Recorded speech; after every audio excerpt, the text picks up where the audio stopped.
Hi, everyone, and thank you so much for listening and watching and viewing, and welcome to today's podcast. I wanted to uh, make a new video where we can talk about more music, and I want you guys to definitely check out Patreon or Spotify and be able to look at anything exclusive that I put on there. I truly appreciate it. So, today we are going to talk about Destiny Fulfilled by Destiny's Child. So we already talked about Destiny's Child, the debut album. We talked about The Writings on the Wall, and we talked about Survivor. I did not talk about their Christmas album. I feel like I want to talk about that maybe later on down the year when we're close to Christmas. Why not? I mean, we could talk about it, but I just think it's a little too soon. You know, we just have the 4th of July, so don't worry about that album for right now. But yes, I want to say thank you so much for subscribing and listening as well and watching. I truly appreciate it. And yeah, let's get into it. So, Destiny Fulfilled is the 5th and final studio album by American girl group Destiny's Child. It was released on November 8th, 2004 by Columbia Records and Sony Urban Music. Following the conclusion of promotional activities for their globally successful third studio album, Survivor, 2001, Destiny's Child embarked on a 2-year hiatus during which each member released solo albums to varying levels of success. They reunited in the summer of 2004 to record Destiny Fulfilled, primarily at the Sony Music Studios in New York City. Unlike the group's previous recordings, the album saw each member equally contributing to the songwriting and production, drawing inspiration from the events in their lives while being apart. So, from their hiatus, everyone had been able to breathe. I'm not going to say their own air, but I mean, we kind of all do that anyway. But they were able to kind of just go and say, you know what? My focus isn't the group right now. Okay, and why not? You know, they're women now. They're women. They're adults, and I think it was just at a time where we had to appreciate that. Had to appreciate the fact that, you know, they did give us music. They gave us content. They gave us music videos. They gave us a timeline, so we can chill. You know, and 47 minutes. And yes, executive producing Destiny Fulfilled alongside their manager Matthew Knowles. Destiny's Child further worked with frequent collaborators such as Rockwilder and Rodney Jerkins, as well as several new ones including Ninth Wonder, Sean Garrett, and Rich Harrison. Their efforts resulted with an R&B record further exploring genres such as crunk, dance, hip-hop, and funk.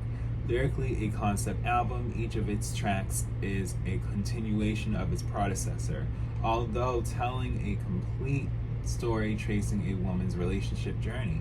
The balladry and lyrical content were met with generally mixed reviews from music critics, who nevertheless praised the equality of contributions among members and their vocal performances. So what it's kind of telling me is people were kind of getting used to more of being the forefront, with it being mixed. Do I agree with that? What I will say is this album needed to be what it is. You know, I'm not gonna say that people can't feel that, oh, you know, Beyonce should have been singing a little bit more. We already had Dangerously in Love. It's like, that's not the point. This is a group effort, and why not have everybody contribute and everybody show themselves in a group, you know? And that's what they were truly wanting to do since day one, and they were able to actually have that space to do it in the way of a trio, as they already had done before. So, a highly anticipated comeback album, Destiny Fulfilled went through several release date alterations due to a concern over internet leaks. Ultimately, being released a day earlier.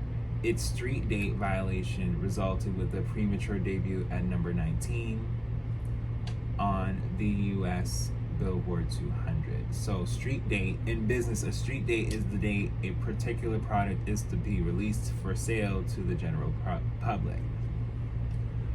So they were supposed to release the album November 7th. It came out, November 9th, and it came out November 8th. And because it was released so soon, as opposed to people not knowing that it was already out, it didn't sell as well as it could have.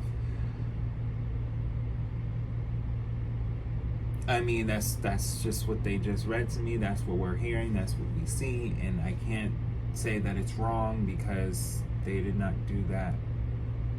I don't think they did that the other time. So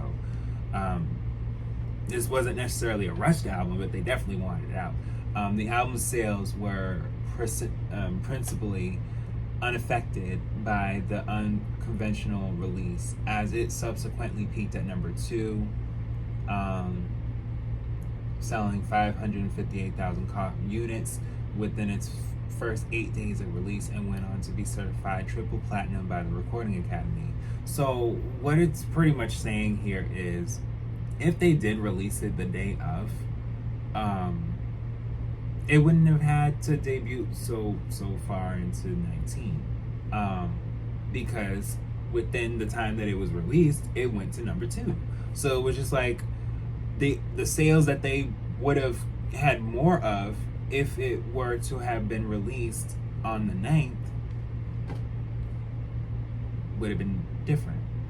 And so what also kind of, because at the time when it came out, yes, I seen it in Walmart. I got it in Walmart. I did. I was like, oh my God, like, they're back. Me and my sister, we were like, wait, is this really like a new Destiny's Child album? And he was like, yes, no, look at the back. They're looking at us. Like, you know, they're like, look at the track list. Unfortunately, the track list wasn't as long, but hey. Sorry, y'all. But yes, let's keep reading here. The album sales were, Despite its mixed critical reception, the album garnered 5 Grammy Award nominations, including Best Contemporary R&B Album, one of the best-selling girl groups, one of the best-selling girl group albums of all time. The album has sold over 7 million copies worldwide. Okay. Destiny Fulfilled produced 4 singles, Lose My Breath and Soldier. Both peaked at number 3 on the US Hot 100, and achieved widespread international commercial success. Girl peaked only at number 23 on the Hot 100, but was a top 10 hit in Australia, Ireland, New Zealand, and the United Kingdom. Meanwhile, Cater to You fared better on the US Hot 100, peaking at number 14. Destiny's Child further promoted the album with their 3rd world tour, Destiny Fulfilled and Lovin' It, 2005. During the tour's Pala Sant Jordi show in Barcelona on June 11, 2005, the group announced their disbandment. They formally disbanded following the release of the live album Live in Atlanta. So they formally disbanded.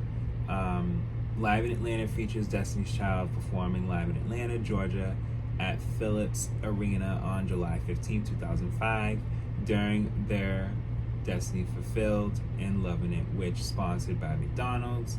It is also known as the last tour of Destiny's Child. It has been released on March 28, 2006.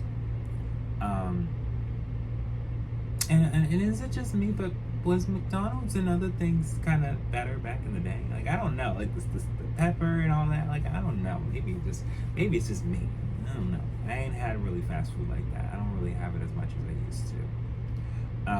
But they said March 28, 2006, so that's when they officially was done. But by the sake of them saying it in Barcelona, June 11, 2005, it was just letting people know pretty much worldwide, like, you know, within a year's time, we ain't gonna be together no more. But Yes, guys. In April 2001, Destiny's Child released their album Survivor. The idea of solo albums emanated from the group's manager and Beyonce's father, Matthew Knowles. Kelly Rowland further explained in an interview that Destiny's Child had been present in the media for a long time, and they wanted to give the public eye a rest from DC for a minute. Yeah.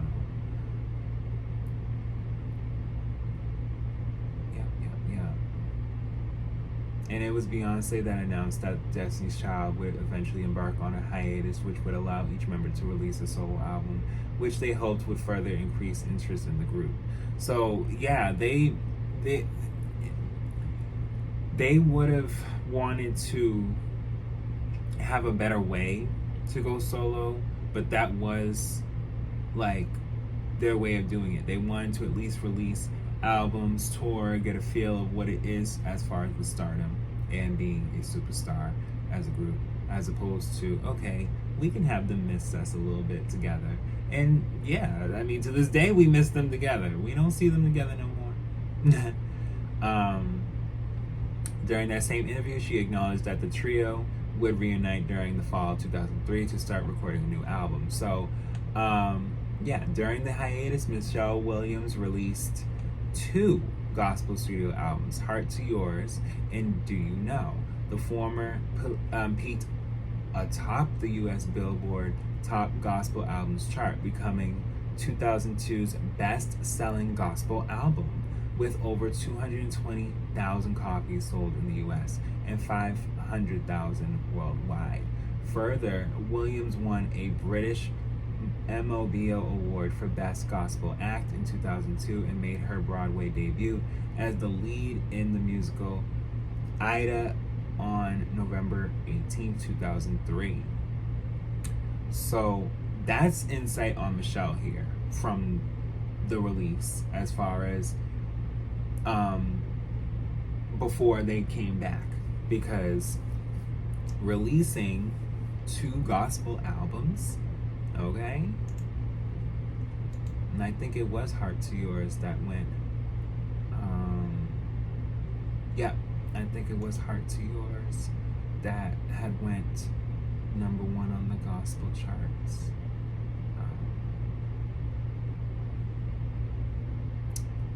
Yeah, let me see. I just want to make sure, y'all.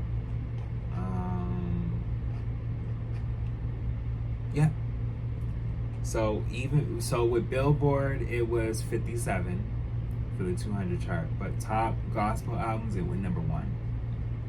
So, you know, she was doing really well with that, and made a name for herself doing gospel, you know.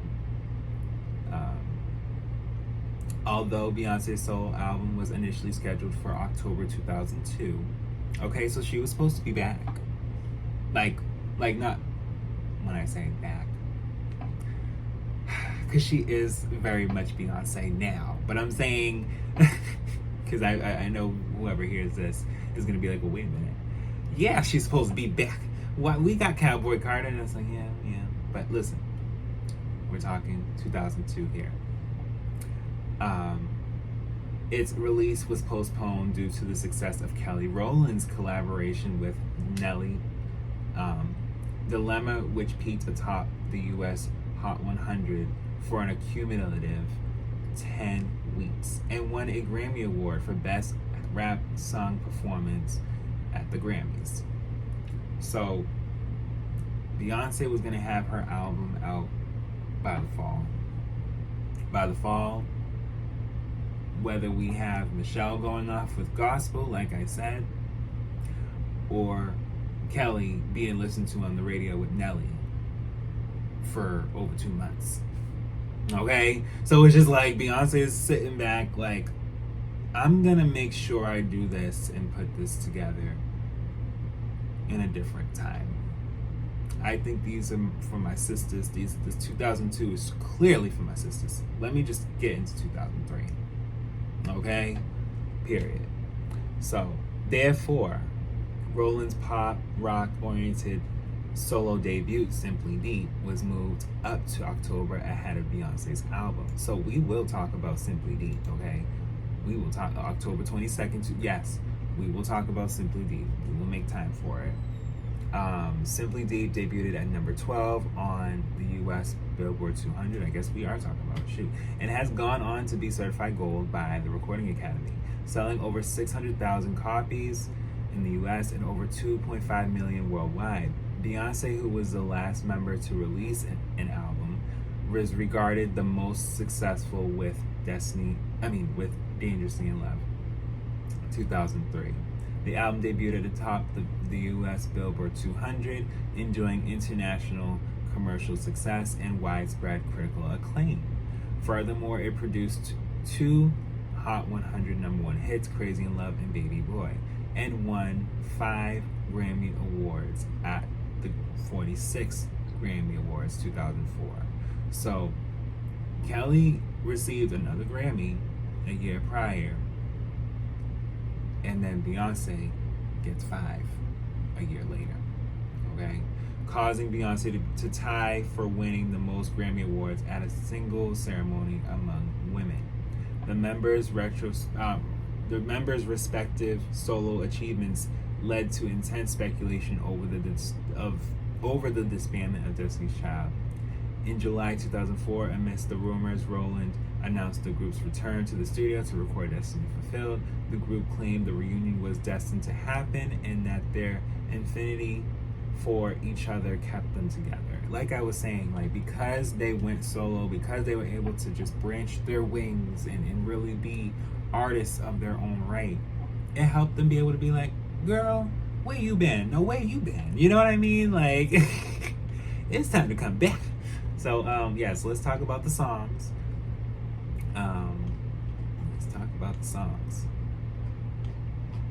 Let's see. So track 1 is Lose My Breath. So that's legendary song. It just hit me, you know, just they dancing, they singing, they all over, they wearing different outfits, and it was a great video and a great song, still is. And just get into that song, okay? And then Soldier, which is track 2 featuring T.I. and Lil Wayne. Now, that also had a guest appearance of Solange, who was pregnant at the time with Beyonce's nephew. And, you know, it's something because we're talking 2004. That was almost 20 years ago. So Beyonce's nephew is grown, okay? So, you know, again, like there's so much time that's happened and changed things, and things that change within time. But it's just, and mind you, you know, Solange herself was able to embark on a solo career and did very well and has a Grammy. Listen, we can talk about Solange too, we will. And then, yes, track 3 is Cater to You, which is a great song. Track 4 is T-Shirt. Now, I feel like that's a song that people know, but it's underrated. Like, no one listens to it enough, and I'm not happy about that. Like, y'all can listen to that a little bit more. Like, just let me stop. Is She the Reason? Track 5. That's slept on.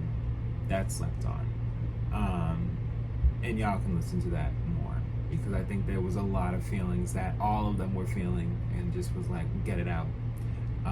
Track 6, Girl. You know, that's their song to let them as a group know. And even for Latavia and Latoya, who they weren't a part of this, but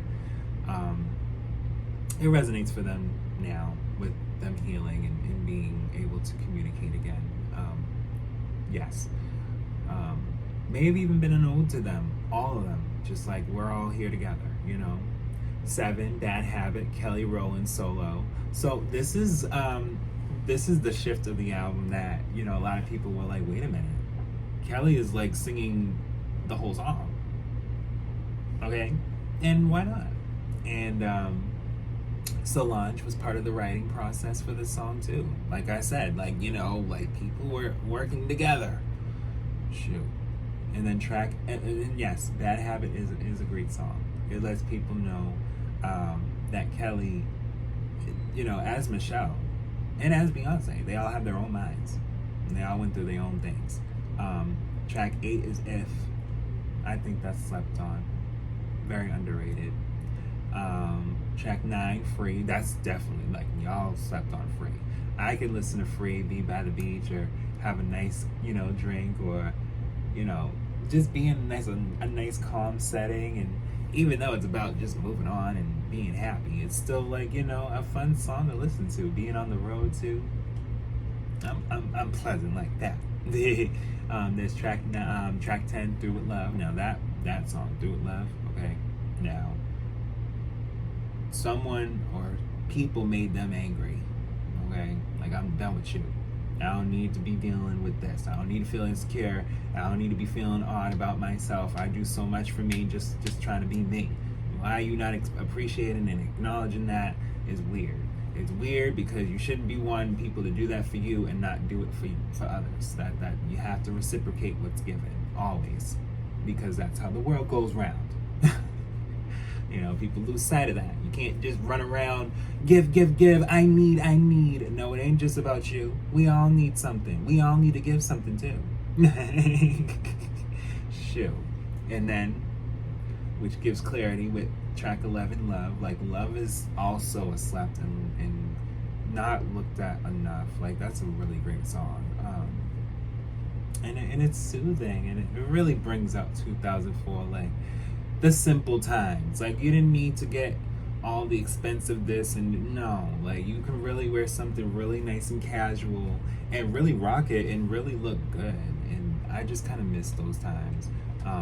Not even just for that sake of looking, but just intellect and how the dialogue too. Like, not everybody was so mean. Not everybody was so, like, desensitized or maybe too sensitive to take it into a game, rather. Like, no, like, not everybody was always like that. But yes, track 12, which was the international edition bonus track, Game Over. Then there's the Japanese edition bonus tracks, Got My Own, Game Over, and then 14 is Why You Actin'. I ain't heard Got My Own and Why You Actin', so I'm gonna have to look at those and get back to y'all. And then there's the dual disc edition bonus tracks, the Destiny's Child interview, Lose My Breath music video, Soldier music video, Game Over, Why You Actin'. Okay, so they added the music videos for that. The Walmart exclusive bonus track, bonus disc. So this is what I got. Okay, I had heard My Man 2-Step. So track 1's My Man, 2 Steps, track 2, Survivor extended remix featuring Debrat. Like, I heard that too. What's It Gonna Be? That's track 4. And then 5, Independent Women Part 2. And no, I was not gonna just skip What's It Gonna Be. What's It Gonna Be is now a single that we can be able to really consume. But it technically was, if Beyonce were to have What's It Gonna Be on the album, where Kelly has Bad Habit. It just was ending up being a bonus track. But even if I read up more on What's It Gonna Be, it actually was supposed to also be on Dangerously in Love. Yes. So when I go to What's It Gonna Be, they literally take me to the album. Yeah. They just take me to the album to pretty much let me know, like, it was supposed to be part of the album. It wasn't released with the album at the time, but now it is literally a part of and attached to the album because it is a part of that era, which is fairly fine. But yes, I had the bonus Walmart edition, the exclusive edition from Walmart. I still got it up here somewhere.